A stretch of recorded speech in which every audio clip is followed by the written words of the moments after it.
ကတော့မြန်မာ traditional green tea salad ကိုဘယ်လိုလုပ်ရမလဲဆိုတာလုပ်ပြသွားမှာပဲဖြစ်ပါတယ်ရှင်ပထမဦးဆုံးဒီ cabbage ကလေးကိုပပလှီးပါမယ်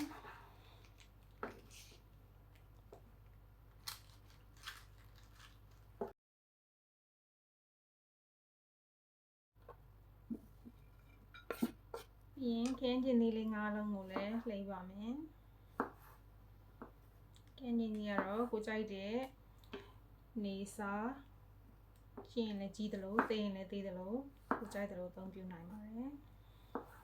ပြီးရင်တော့ငရုတ်သီးစိမ်းလေးတွေကိုလည်း fresh chili ပေါ့နော်ကျွန်မတို့ဆက်ဆက်ကလေးကြိုက်တဲ့အတွက်ကြောင့်မလို့ငရုတ်သီးစိမ်း2တောင်လည်းလှီးပြီးတော့လက်ဖက်တုပ်ထဲကိုထည့်ပါမယ်ရှင်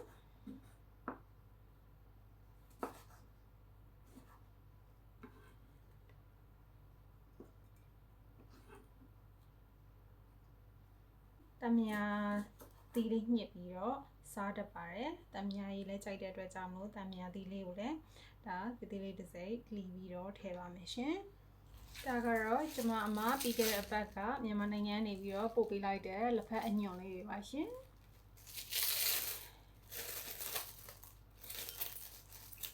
တော့လက်ဖက်အညွန့်လေးနဲ့ငိုတယ်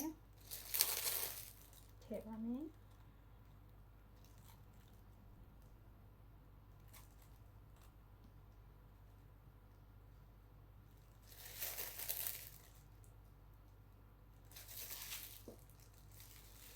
ပြီးရင်တော့အခုလိုမျိုးကျွန်မပလတ်စတစ်ကလေးနဲ့အပေါ်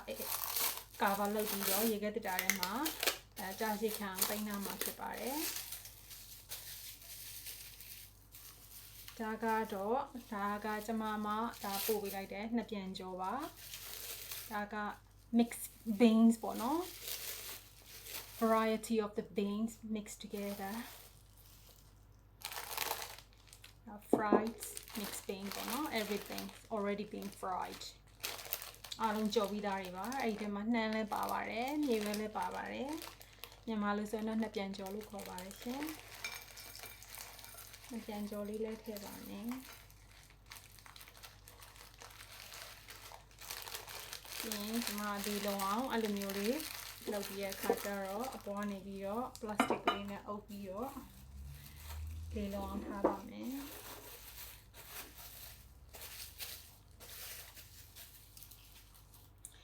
ပြီးရင်ဒါလည်းကျွန်မဒါပြီးခဲ့တဲ့အပတ်ကပို့ပေးရတဲ့မှာပဇွန်ကြောက်ကလေးလည်းပါတဲ့အတွက်ကြောင့်မလို့ဒီ green tea salad ထဲကိုလက်ဖက်တုပ်ထဲကိုဒီပဇွန်ကြောက်ကလေးထည့်ပြီးတုပ်မှာဖြစ်ပါတယ်ရှင်ဒါက dry shrimps ပေါ့နော်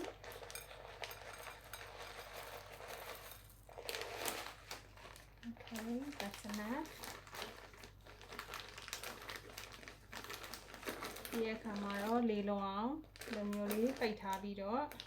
ကျွန်မရေခဲတစ်တာထဲမှာထည့်ပြီးပိတ်ထားမှာဖြစ်ပါတယ်ရှင်။တုပ်ပြီးဆိုလို့ရှိရင်အဲ့လိုမျိုးဂျင်းလေးအနည်းငယ်ထည့်ပြီးတော့ပါလီယာလေးထည့်ပြီးတော့တုပ်တာကိုပိုကြိုက်ပါတယ်ရှင်။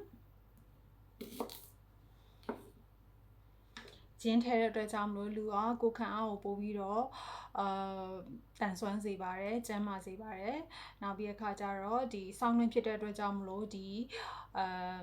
အေးမိတာတို့တုပ်ကွေးတို့စတဲ့ဒီ virus တွေကိုလည်းဒီ ginger နေပြီးတော့တိုက်ခိုက်ပေးနိုင်တဲ့အတွက်ကြောင့်မလို့ဒီ immune system ကိုမြင့်မားစေတဲ့အတွက်ကြောင့်မလို့ gin ထည့်စားတာလည်းကျန်းမာရေးအတွက်ပိုပြီးညီညွတ်ပါတယ်ရှင်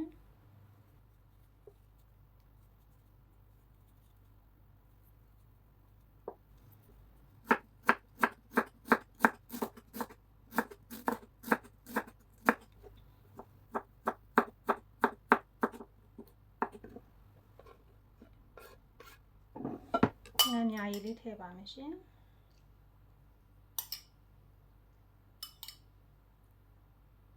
ဒီအခါကျတော့ toasted sesame oil လို့ခေါ်တဲ့ဒီနှမ်းစီလေးလည်းထည့်ပါမယ်ရှင်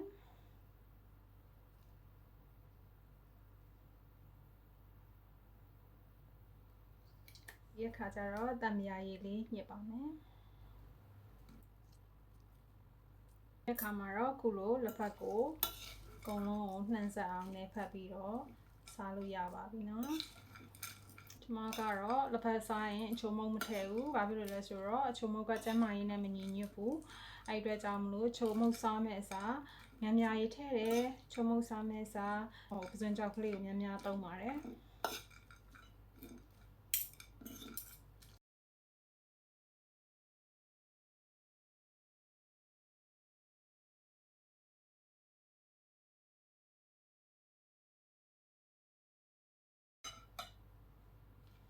Let's try.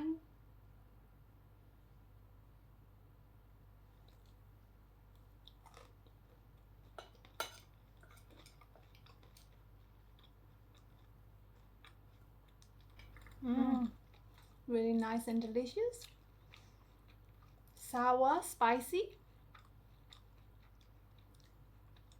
and a little bit of sweetness from dried plums. Original flavor from green tea, which is good for the winter. Thank you very much for watching.